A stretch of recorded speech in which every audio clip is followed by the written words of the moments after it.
Hi అండి. ఎలా ఉన్నారు అందరూ? బాగున్నారా? ఈవినింగ్ అయ్యేలోపు బాగా ఆకలేస్తుంది కదా! పొట్టలో ఏవో ఒక స్నాక్స్ పడితే గానీ ఆకలి కొంచెం చల్లారదనమాట. కాబట్టి ఇవాళ పొంగనాలు ట్రై చేస్తున్నాను. ఒకసారి మీరు గూడా చూడండి.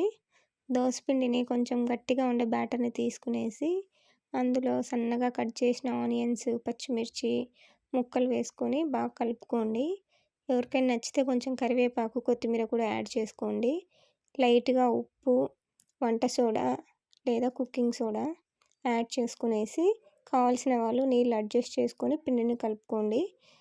తర్వాత పొయ్యి మీద పెన్నం పెట్టి బాగా కాలిన తర్వాత ఆయిల్ వేసి, అందులో లైట్‌గా పొంగనాల పిండి బ్యాటర్ వేసుకునేసి, బాగా స్లో ఫ్లేమ్‌లో పెట్టుకునేసి, మంటలో స్లోగా కాల్చుకోవాలి.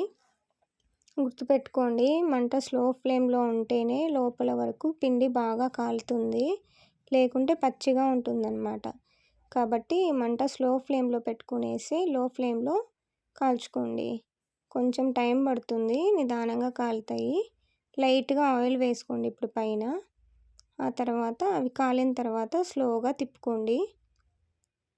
ఇప్పుడు కూడా కావాలంటే లైట్‌గా ఆయిల్ యాడ్ చేసుకోవచ్చు. కొంచెం టేస్ట్ బావుంటుంది.